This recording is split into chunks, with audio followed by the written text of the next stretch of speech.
Yay! All right, hello everyone. Welcome to Wine, Women, and Words. I am Michelle, and we have Diana with us, of course, and two special guests, apparently.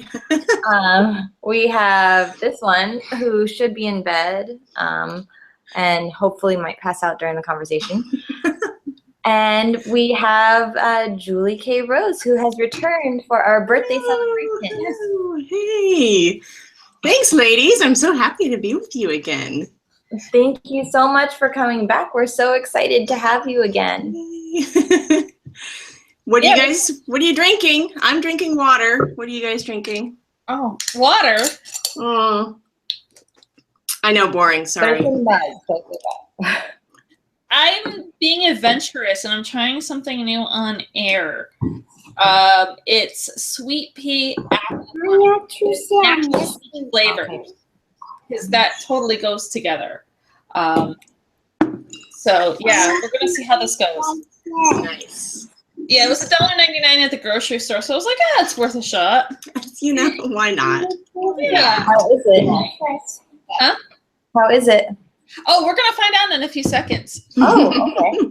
I've been live tasting it, tasting. so. Perfect. Michelle, how about you?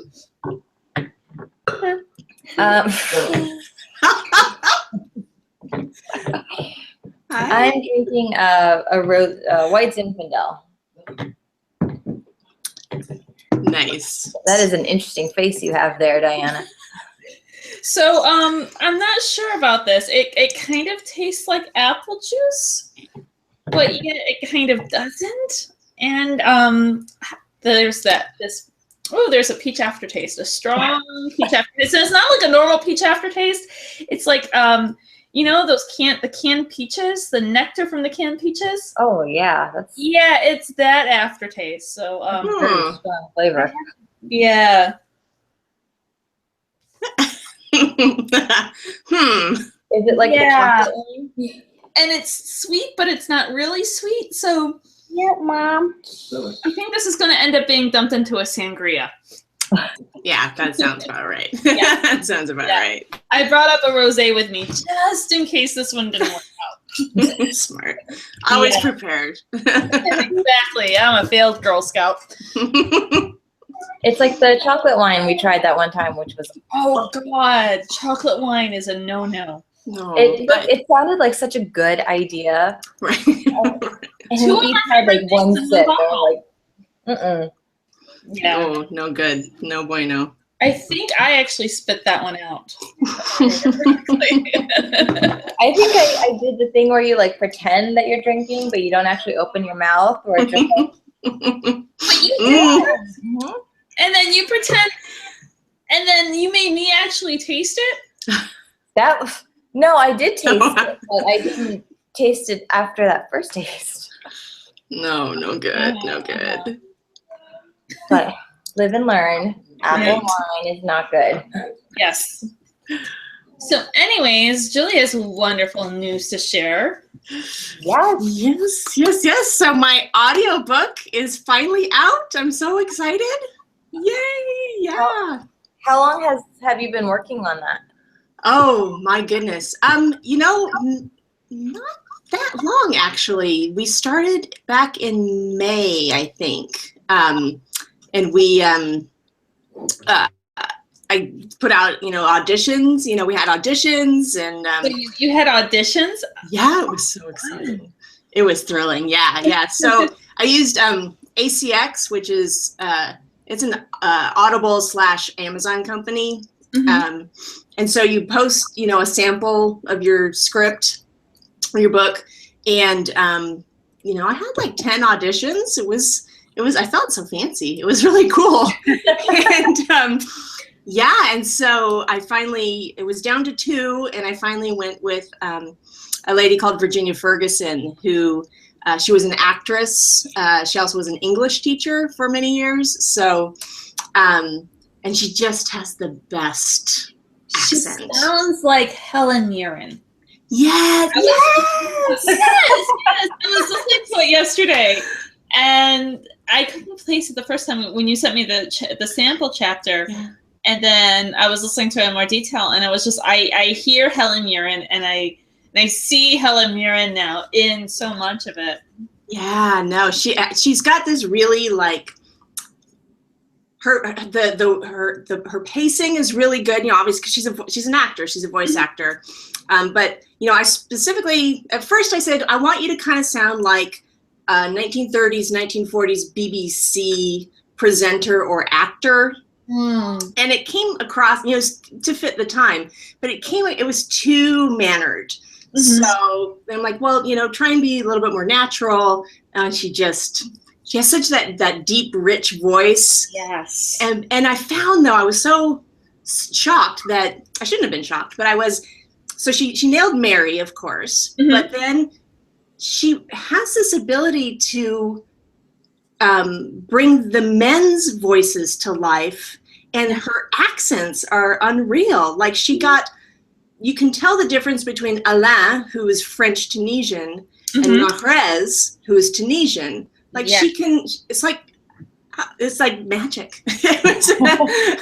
Yeah, I noticed that, and the voice is so important for audiobooks. Absolutely, because I listen to audiobooks all the time, and yeah, the story can be like, I'm listening to one right now. Like Farley Field is the one I'm listening to right now, and the story is really interesting, really compelling. It's got this great Downton Abbey feel to it, and the voice actress who's doing it, she sounds, I think in general, sounds really great. She sounds very Downton Abbey-esque, a lot like Mary. But her voice, after a while, her voice is just so haughty that it gets on your nerves because it's so prim and proper. Like, is there any modulation to it, or is she just kind of? There's modulation to it, but everything's very high-end, prim and proper, full-on proper English. And so, yeah, it gets on my nerves after a while. Yeah. Michelle, do you listen to audiobooks? I've actually only listened to one. I would love to. I love the idea of audiobooks, but the one that I listened to was The Horse Whisperer, and it was read by Robert Redford, who I didn't realize how perfect his voice was until I listened to that book, and it was just was it? No, wait. No, I'm lying. I am lying. It is not Robert Redford. I was thinking of Robert Redford because he played the main character in the movie. Oh, right. It was narrated by Peter Coyote. Who's so good.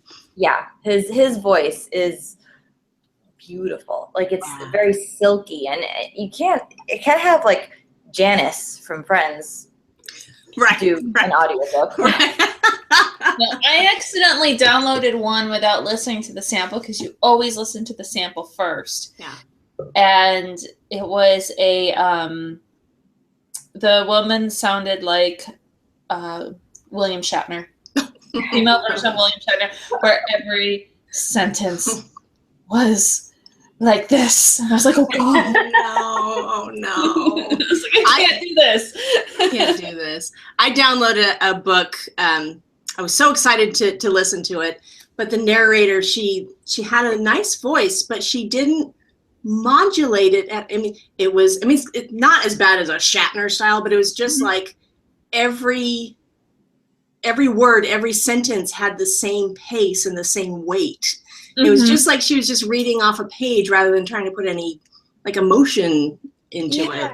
Yeah, because it's got to feel like it's a play within the story, because you're listening to a radio program, basically. It's for people like me who have long commutes, and they put this on instead of listening to a normal radio station. Exactly. Yeah, I at first I toyed with the idea of doing it myself.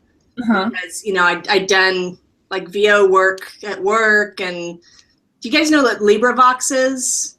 It's like a library of free audiobooks that volunteers read.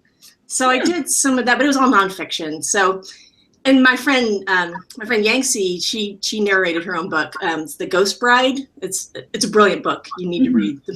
But I was like, oh, I can do that. And then I saw she has the most beautiful accent. It's like very, it's Malaysian and English. And she has this very beautiful way of speaking. And I'm like, it's not me. I can't do that.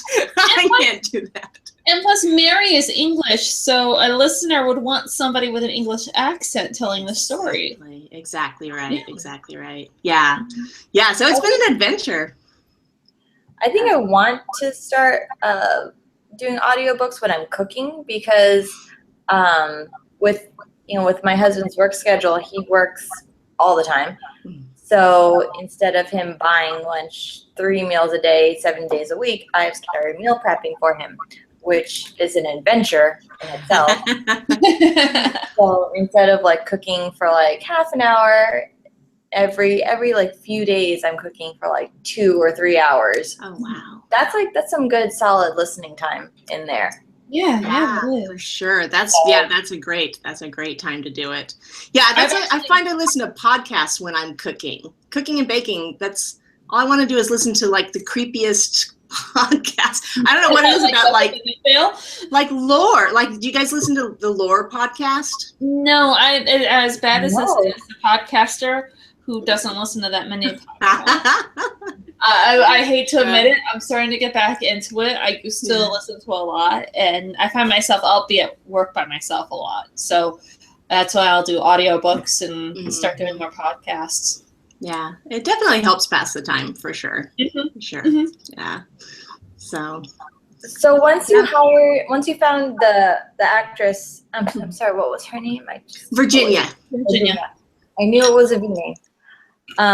How long did it take for her to go through the whole book? Was it like she would do like a chapter and you would review it and give feedback kind of thing? Exactly. Yeah. That's exactly right. Because I don't know how it happens with other writers, but what we did is she did a sample, like the first chapter, to see if she was kind of getting the tone, getting the accents. We had to redo a couple chapters because I felt like her Tom had too deep a voice. And so, I said, hey, go, for Will, go look at Will, at Matt Smith and look at him and then look at his mannerisms and think about him. And so she kind of got that for Will.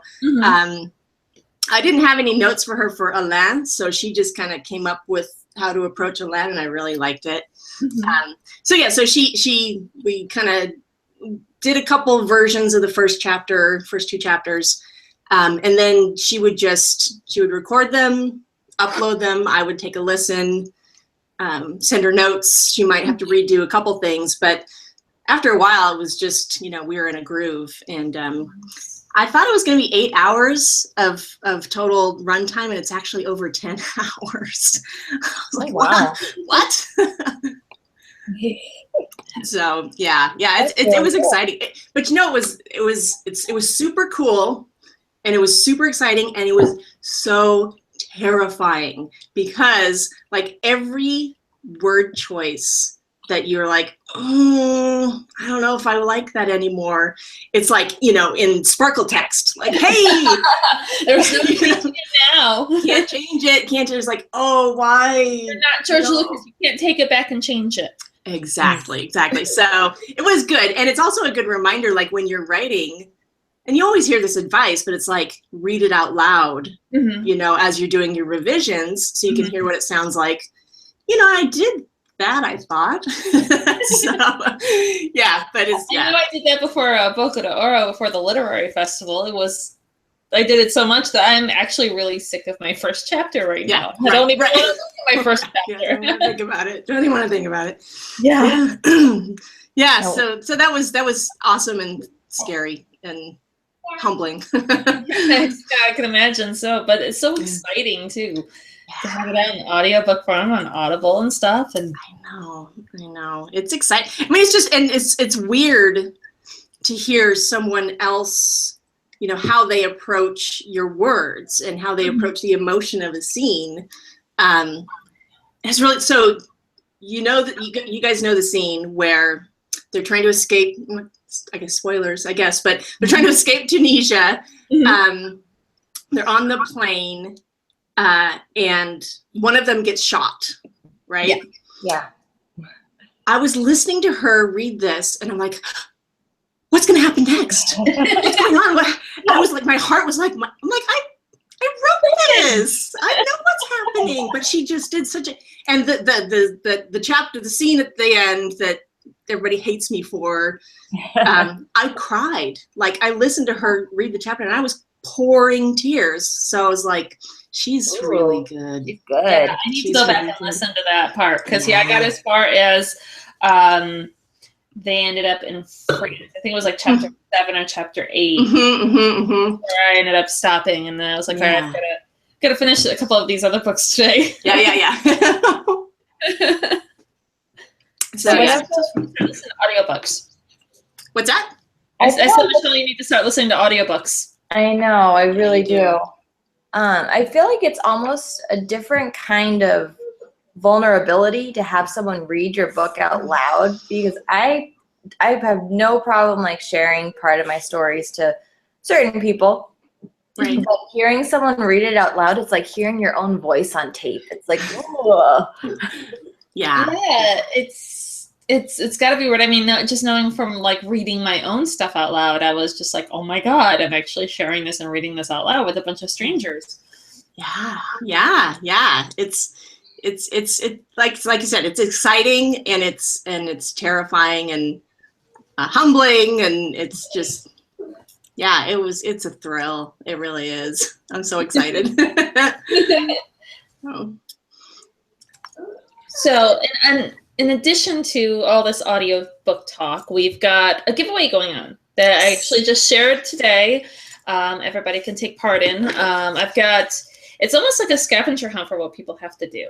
So the last one, they had to actually follow us on Twitter, and they had to visit the Facebook page, and it tracks for what they do when they do that. This time around, though, we're making people tweet happy birthday messages to us. Nice. Good. Facebook page and subscribe. And technically each one counts as one entry, but a subscription to the Wine Women Awards counts for 3 entries. Excellent. Okay, good. Yes. Yay. And people are going to be getting audiobooks. We've got 5 to give away. Yeah. Cool. Yes. All right. I'll get the word out. That's very cool. How long? When are we ending the giveaway? Wednesday. Okay. Next Wednesday. End it Wednesday, because next week we have a whole nother giveaway. That's right. Who do you have on next week as part of your celebration? Margolis. Am I saying it right, Michelle? Is it Margolis or Margolis?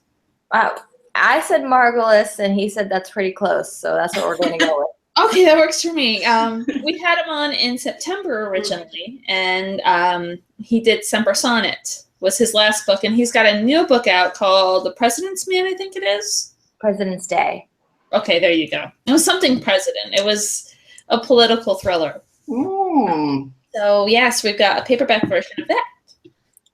Very cool. Yes, all sorts of fun stuff to celebrate for the month. And so I know you guys are doing big things for this month, but like, what are your plans, for the podcast for the next year? More authors on for books. Good. More books. More books. Books, more wine. I don't know. We still kind of make it up as we go along. So there's that element to it. We've been trying to get somebody on who knows a thing or two about wine, so we can actually do a virtual wine tasting with our books. Nice. Because I love the idea of pairing up wine with books as opposed to wine with food. So yeah, that's anything really, but wine with books is good. Yeah. Yeah. You paired wine at the with books at the Boca de Oro. Yes, I did. Yeah, that was really cool. I forgot which one I paired with yours. I think I did a Syrah or something. Yeah, that sounds right. Yeah, because it had that spice to it. I wanted to have that spice to bring in the stuff from Tunisia, and that a bit of that Southern French aspect to it. Exactly. Yeah, that's right. That's so cool. Yeah. So, and then next month we're having Greer McAllister on. Oh, wow. Yeah. We're going to be doing Girl in Disguise, her new book. Cool. Oh, cool. Have you started that? Yes, I have. How is it? I love it. Absolutely love it. It's really intriguing. I've been telling Michelle it's her kind of heroine. I think you'll like her too because she's Sarcastic. yeah, she's sarcastic. She's a real person, and she's the first ever detective in the female detective in the United States. How cool. Like real life person, like based on real life person. Yeah, she was involved in. There was a plot to assassinate Abraham Lincoln while he was running for president, and she was involved in stopping that.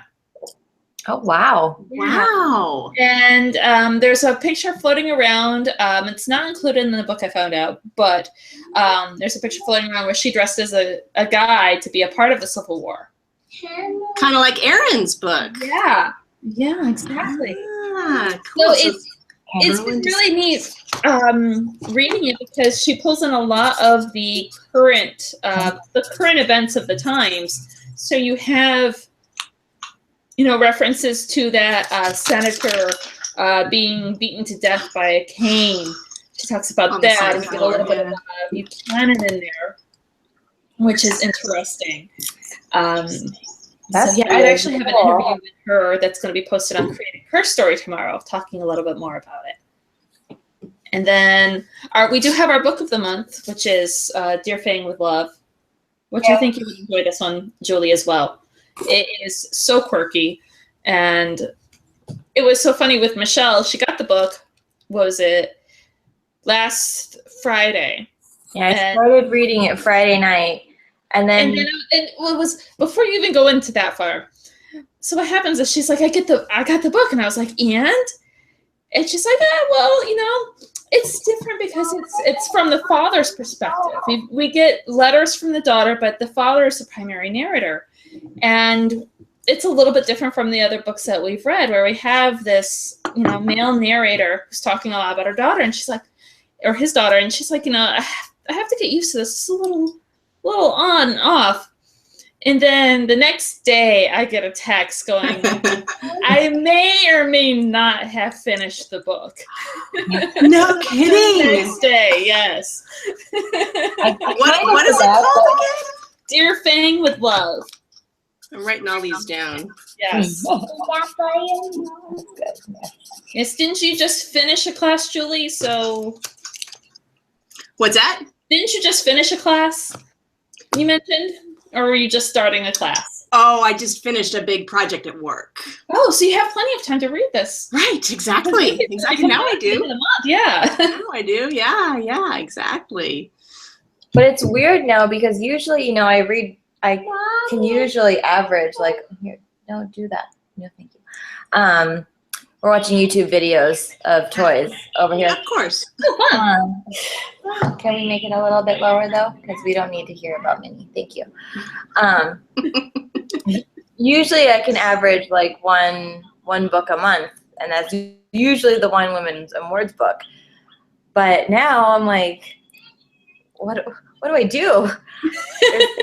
There's a non-Wine Women and Words book that I am now reading, which is very strange. And I've been rotating through Stations 11, which was a Diana recommendation. Have you read that one, Julie? No. Okay, you need to write that one down. All right, write that one down. Do Stations 11? Yeah, Station 11. It's dystopian, and it's it pulls on a lot of Shakespeare with it. And it's just a beautiful, beautiful book. Cool. Yeah, I'm all over it. Yeah, and the other one that you're rotating, Michelle, I can't remember what it was, but I know it was another one that I really liked. Well, I've added, so now I'm rotating 3. Okay. I'm rotating Station 11, The Magician's Lie, which is Greer's first book. Or I don't know, well, it was the one before A Girl in Disguise. Yeah, it was her first book. Which I just love. How do you like that one? I just love that one. It's very interesting. Now, is this magician, is she also based on a real person? I don't think so. Okay. I was curious because at the beginning, it's all about, it's a murder mystery type thing. And this magician, her whole act is that the grand finale is that she saws a man in half and puts him back together. But this time, she actually kills him. Oh, God. But on purpose. Oh my gosh. Yeah, and so the story takes place. You have the story as it leads up, the narration, and then in between you have this conversation between her and the sheriff, where she's there handcuffed with the sheriff, and it's so intimate and it's so close, and you get so sucked in just by the conversations with the sheriff. That's my favorite part, even though it's not the main story, but that intimacy between the two of them and how she's just, you can tell she's playing with him. She's playing a mental game with him, and he's a smart guy, but she's smarter. And so, yeah, I fell in love with that book. I happened to be, it was one of those, it was a library find, or I was in the mood, I'd like turn of the century magicians and illusionists. And so I went looking for books along those lines. And that was the first and only one I really found. And I was like, okay, I'll check it out. I don't expect much from this, but okay, pick up from the library. And yeah, I fell in love with the story. So. And at the very beginning of the book, she mentions that she is the first woman magician in America. So I was curious to see like the first big female magician. I went and researched her. She's there's some because of course it's just like I did with Mary for Dido's Crown. I find these historical fiction characters and I'm like, oh, are they real? Let me Google them. And Mary turned out to be this lovely little grandma. And Exactly. And yeah, this one I think she was based on a multiple characters, women from that time, because the magicians, especially of that time, were, I don't want to say seedy, but they have that reputation. I used to hang out at the Magic Castle all the time, so, and we have some friends who are magicians, so I'm like, okay. Yeah, so has it changed? Yeah, they're great. Is it still seedy? It can be. Okay, my favorite story of the Magic Castle. Okay, we saw this guy, and he did this, he was an opening act, and he was good. And then he apparently had like this girlfriend or something, or this friend with benefits, and they take off and they disappear to the, there's like a cellar area of the Magic Castle. My husband and I, Ryan and I, watched them go down there, and we're like, okay, we know what they're doing. We'll just get them this way. So at the end of the night, apparently things did not go well because we're waiting for our car, and she comes storming out. Her car shows up, and she gets in her car, and she turns back to the magician, and she goes, F you and your little dick too. Oh my God. Yes, she screamed that at him, and Ryan and I are just like, and for those of you just listening, we're like dead-faced, jaws open. Best line, though, is the magician looks from her to us, shrugs, and goes, well, I guess she didn't like the show. Oh, my God. And he walks back in the Magic Castle. Oh, my God. So I love Outstanding. I love the whole culture around them. And I love all of the stories and everything about them. So, yeah, long story short, that's what sucked me into The Magician's Lie. I love it. It's really good so far. I'm intrigued. I'm waiting for like one of the books to like you reach that part of the book where you're like, well, there's no going back now. Mm-hmm. And Mm-hmm. I keep getting interrupted by that. How can that little thing be such a big interruption? I totally don't get it. So I'm only averaging like maybe a couple paragraphs at a time lately. And then this morning, so I read this book before Dear Fang. I was reading this book called Ink and Bone, which is kind of like alternate reality where the Library of Alexandria didn't burn down, and they decided to protect mankind and to store knowledge, and they would just save every book and every piece of literature. They would save it in this library and distribute it out to the masses. So owning books was actually illegal. in this reality. So there's like a black market of people buying books, and the whole time I was like, okay, there's one, and there's, you know, the rebel group called the Burners, who don't believe that one group of people should own all the books and they should be free for everyone, but they burn books. I'm like, I don't get it. I don't get why they're burning books if they love books. But it's a very good book, really good. And then I just started, and they have a sequel, and I was like, I can't buy a new book. I just bought so many books. Yeah, I feel the same way. Well, one of the other reasons why I think you'll like Dear Fang would love Julie is because she's also, like your book, she's got a knack for being able to describe things. Her descriptions are on point. Where she's talking about Villanova in Lithuania, which is where a good chunk of it takes place. Wow. Yeah, they go, because basically the basic premise of Dear Fang with Love is that the daughter, Vera, I think I've got her first name right, she basically has a nervous breakdown. And she strips down naked and tries to baptize a bunch of cheerleaders with vodka. And then slits her wrists and ends up in, she may or may not have bipolar disorder. And so her father decides he's going on this historical research trip to research his family and in Lithuania. And he takes her with him. And yeah, her descriptions are just on point. Like she describes the town itself as looking like the tops of wedding cakes, and all the streets look like alleys. And she does this there's a very beautiful description, my favorite section in here, where she describes a singer as like a teapot. I love it. Like, and she goes into the words, and it's just so beautiful. So yeah, I think for that, I think you'll really like it. Plus, I mean, there's the quirkiness of it. I mean, it's very Carrie-esque with the baptizing cheerleaders with vodka. I mean, yeah. And so it's contemporary, or is it like set in the recent past, or? It's contemporary, but it's still it's got the historical fiction feel to it, where he's looking back at his past, and you're getting a lot of the history of Lithuania. Oh, cool. So yeah, I knew nothing about Lithuania until this, and apparently my husband did.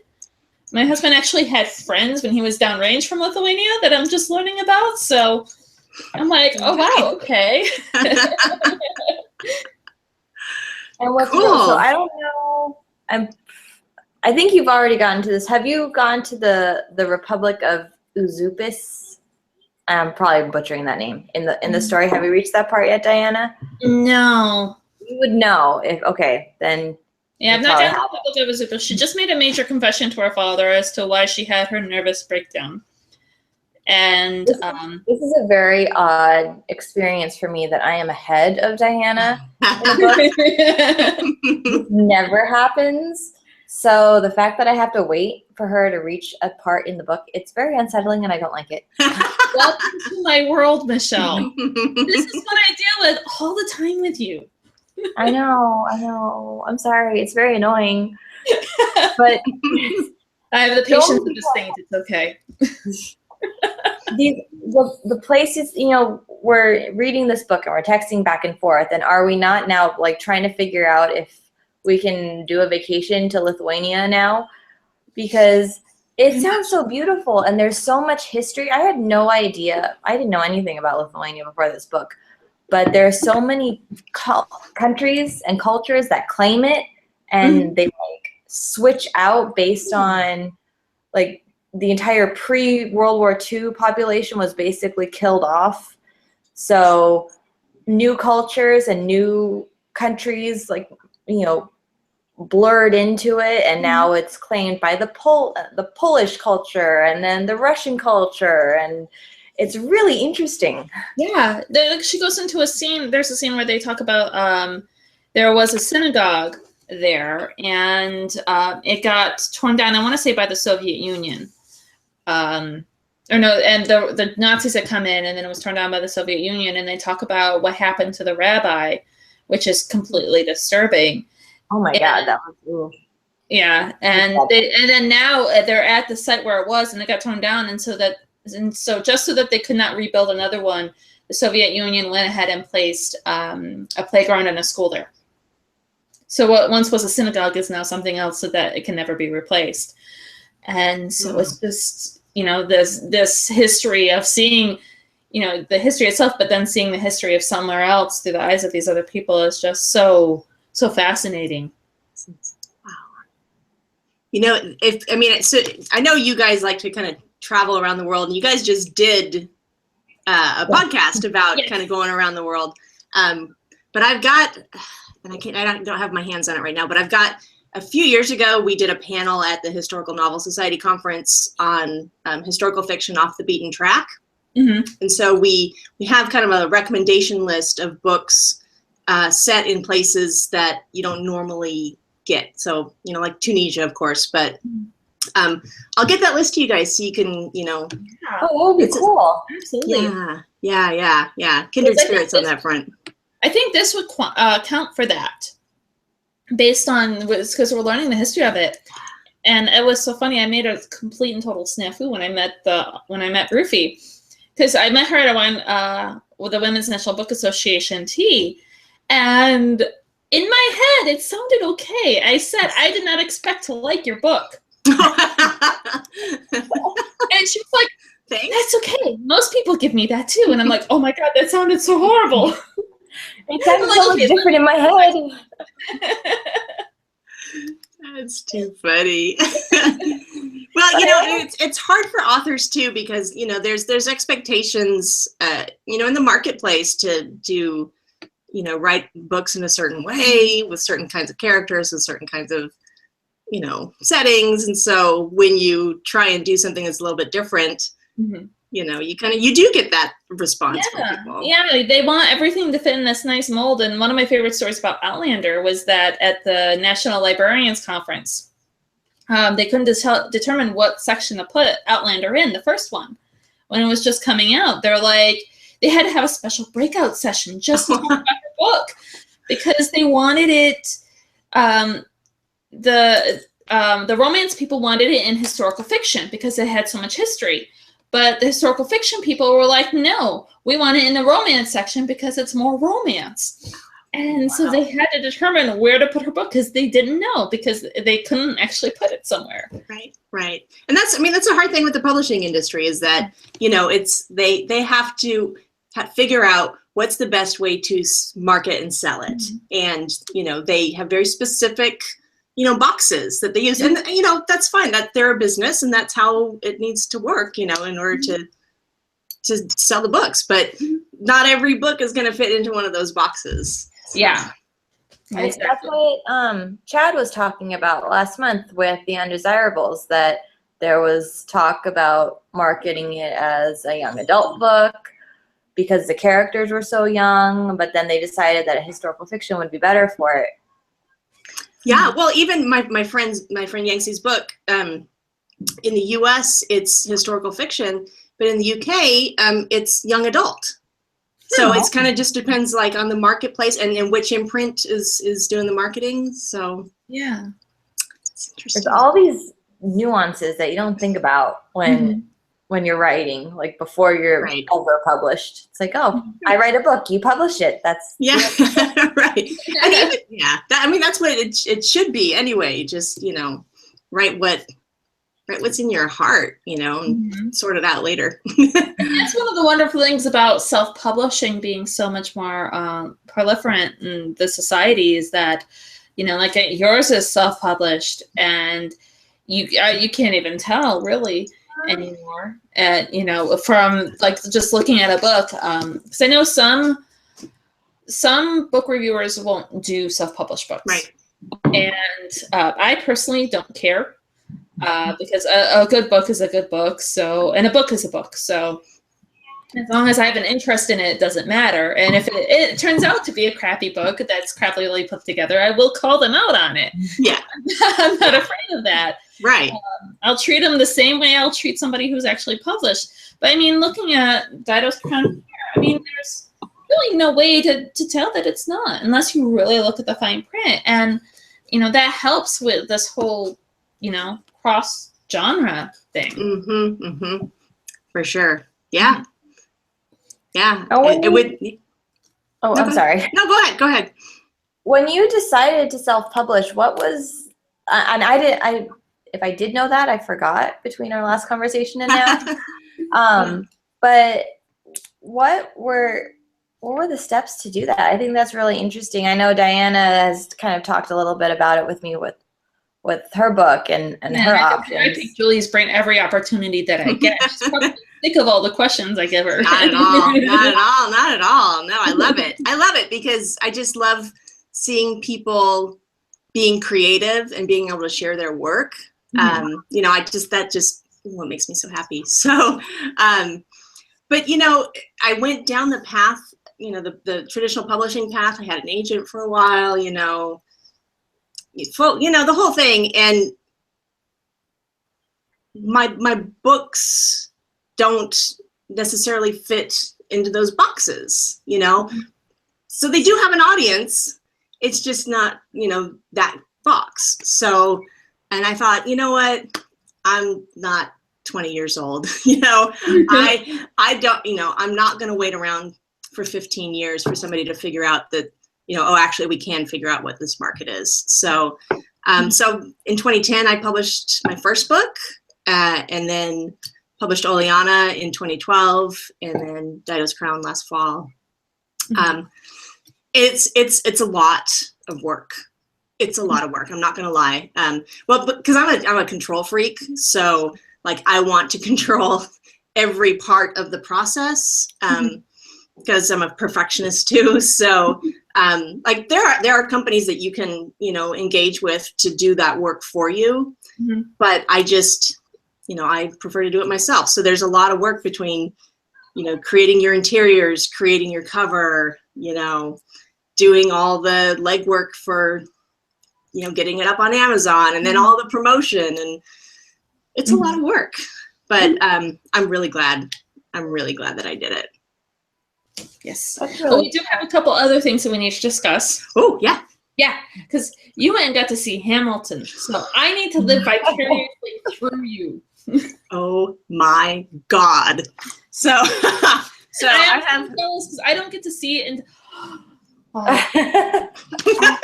Diana's having a moment. I know. I don't get to see it till next spring. Oh my gosh! So, like everyone, I've been listening to the soundtrack since like last summer. You know, memorized the whole thing, and then what's that? Just like me. Yeah. And so my husband teaches at a performing arts magnet school. So they had a group going, and they're like, "Hey, you want to come?" I'm like, "Yes, I do. Yes, I do." So it was great. So we went last Tuesday. The only thing that marred it was that, you know, this is where I work. Like, this is where I spend 12 hours or more a day is in here, barefoot, you know, in yoga pants, whatever. But I said, "Hey, we're going to see Hamilton. You know, let's dress up." So I wore these. Those look adorable. Are the cutest shoes in the world. Did you not break them in before you went? No. Oh, no. Oh, no. So, like, and our pre-theater dinner was like 4 city blocks away. Oh, no. And then back. And it was so awful. It was so awful. I feel your pain. I have been there.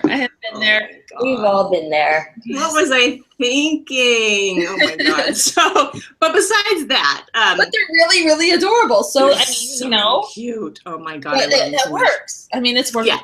Right. Yeah. Exactly.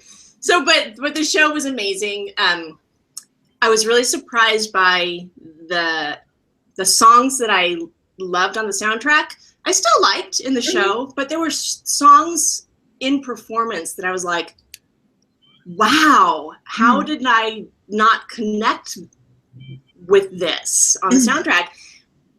You know, but it's the totality of the experience, you know, the sound design and the lighting design and, you know, the rotating stage and just the performances. Like, you don't get a sense of how funny Jefferson is on the soundtrack. And what a jerk he is. Like, but in performance, he's an a-hole. He's a total jerk. And hilarious. And so you don't really get that sense. And then, The Room Where It Happens is like, I like it okay on the soundtrack, you know. I really like that one on the soundtrack. That's one of the ones I really like. Yeah. Yeah. In performance, it's gonna blow your mind. It's gonna blow your mind. Yeah. Yeah. Absolutely. Yeah. It just. Yeah. I mean, and of course, the second act, I try not to listen to too much because I cry so much every time I listen to the second. I do okay as long as I don't sing along. If I sing along, especially to Burn, I forget it. Sing along to that one without tears. Oh my God! Right. So here I am sitting, you know, in the theater with a bunch of high schoolers, you know, Nice. and from almost the beginning of the second act all the way to the end, I'm sobbing. I'm like trying not to like sob, and like I've gone through all my tissue, and I'm, you know, it was up until the very last, because the very last moment of the show will just gut punch you. It's, oh my gosh. So it's like, you know, the lights come up and you're just like, oh, where am I? I need a moment. I need a moment. Yeah. So all that to say, it was amazing, and you're going to love every second. Because of this musical, because of Lin-Manuel, I've gone from wanting my book to ever become a movie to screw that. I want it to be a musical. Yes. Yeah, that would be the dream. Oh my gosh. Yes, absolutely. Mm-hmm. Absolutely. Imagine Anita and Jose and a musical by him. Oh. I know. Oh. Yeah. Yeah. You know how Diana feels about Hamilton, I feel about Wicked. I've never seen Wicked. I'm dying to see Wicked. I know the soundtrack by heart. No, I haven't. I didn't know that. I have one opportunity. I didn't know that. I just took for granted that you saw it, because I mean, we saw Wizard of Oz together. And Wizard of Oz is my thing. That's mine. Like Diana threw me a Wizard of Oz themed baby shower for her. Yes. Lily. Yep. And her room is still all Wizard of Oz. She's watching. Don't jinx it. And Wicked, I'm dying to see it, and I feel like I would just start crying from like the second it starts till the second it ends. Mm-hmm, mm-hmm. And that's just like listening to people sing, like it blows my mind that people can sing like that. Right. Like in the same room as me. Like I'm watching you do that. Right. Well, and it's so amazing. It's like with Hamilton, it's probably the same with Wicked because it's so popular.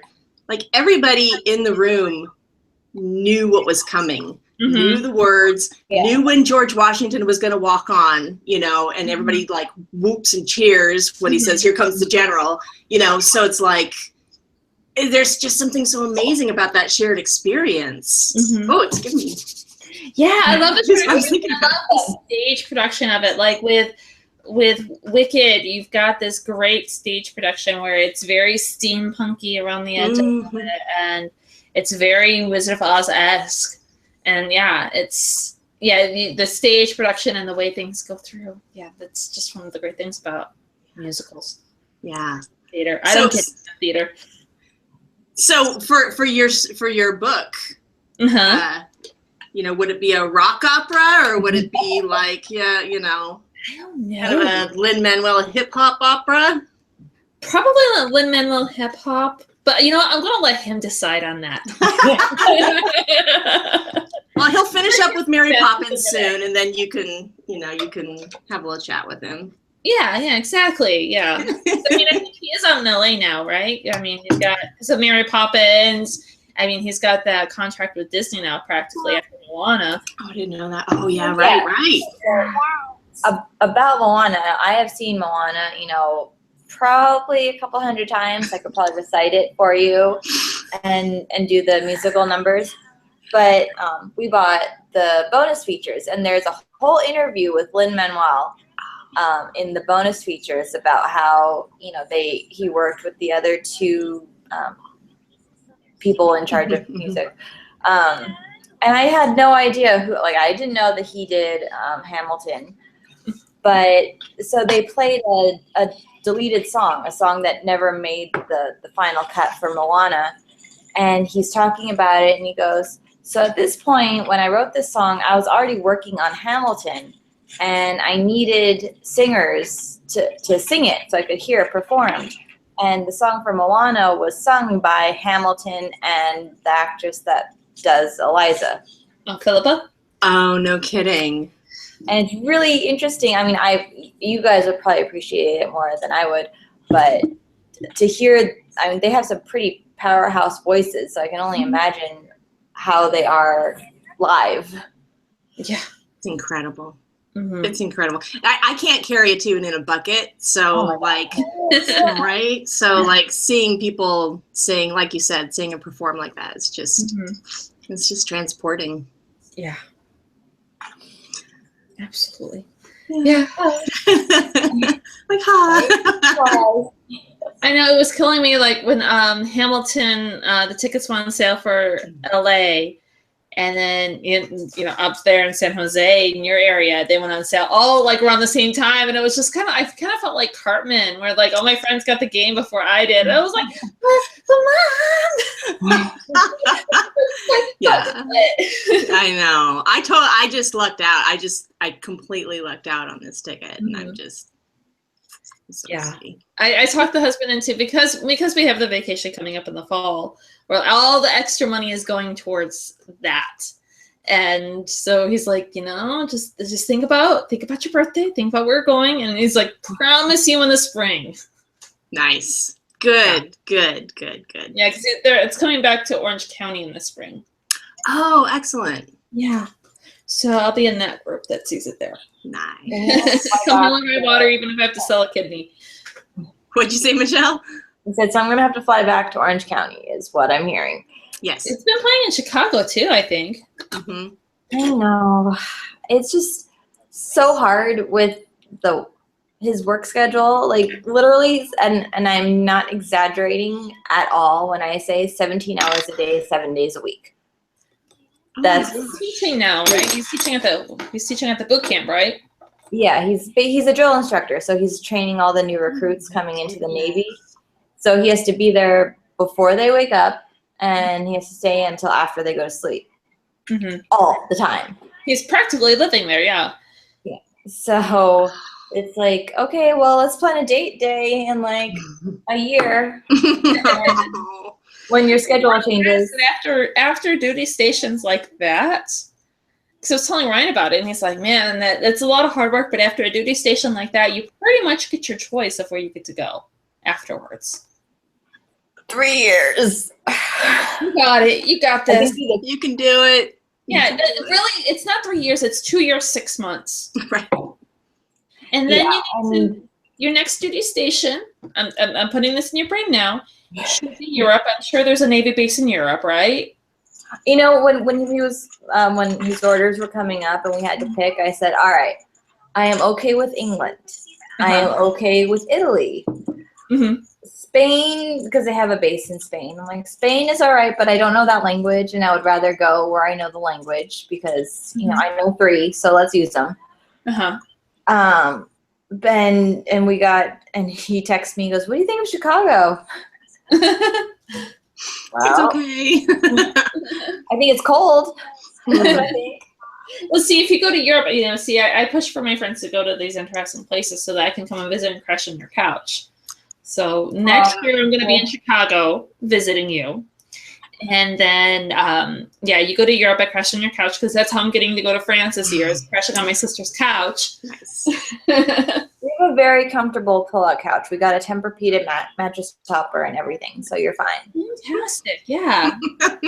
we planned ahead. Yeah. You have to. You have to with friends like me. Too funny. And we have a friend who kept talking about going to Portland, and he was supposed to move there. And Ryan and I have a trip plan where we want to just drive up the West Coast all the way up to Vancouver. And we're like, great, we'll have a friend in Portland. We've got some friends in Seattle. Well, we don't need to stay in a hotel. And he hasn't moved yet. And the last time my husband saw him, he was like, Why haven't you moved yet? You're scrambler vacation. Get it right, dude. Come on. Exactly. That is hilarious. Well, I do believe we have hit our hour. Even though I know we can keep talking forever. Yes. Yes. But We can. my phone battery is about to die. And erupting. The little one probably needs to go to sleep. Yeah.